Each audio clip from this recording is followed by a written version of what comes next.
Political willingness and substance always go together. I mean, the political willingness has to be there to put Greece back on a sustainable footing, financially sustainable, economically sustainable, and that requires further steps. So we'll be informed today from the institutions and the Greek side on what progress has been made and where we are and what the outlook is for the next couple of weeks. And I will tell you more after the meeting. But you said already it's not enough. Well, whether it's enough, I don't know. What I do know is that there is no final outcome. So there is no result on the table today. So we can just here take stock of what progress has been made, and hopefully that is positive, but we'll hear from the institutions first. Do you think a referendum in Greece could break the impasse and give the Prime Minister backing to embrace some of the reforms he's so far resisted?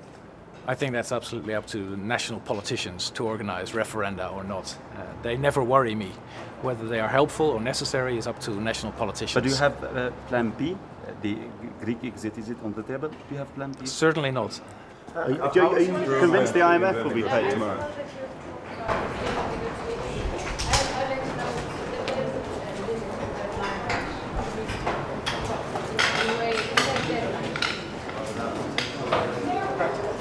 If they can no longer fulfill their financial requirements internally or externally, and hopefully we will not reach that point, and hopefully we'll have a deal before that point is reached.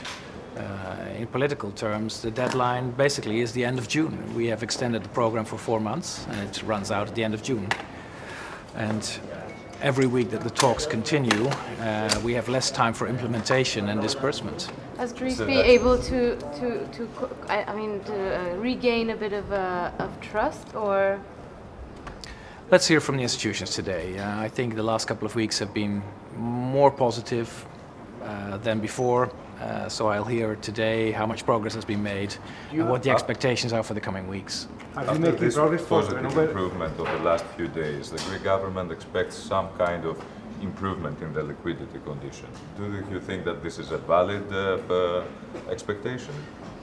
I presume you're referring to the ECB policies. The ECB is absolutely independent. They will not be guided by Eurogroup statements, and the Eurogroup will not send out statements to tell the ECB what to do. Is there an agreement between the creditors? I mean, is there some one line, or could any? The one line that we started the talks from is the old program, as you know, and we allowed for flexibility to put changes inside the old program, to redraft it or put in new measures.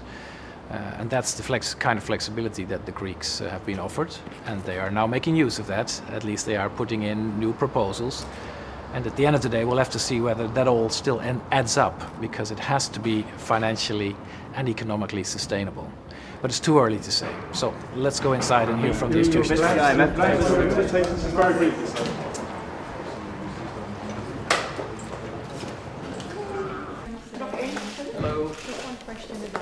Greece, it seems that progress has been made. Can you define progress, and what do you expect from this meeting?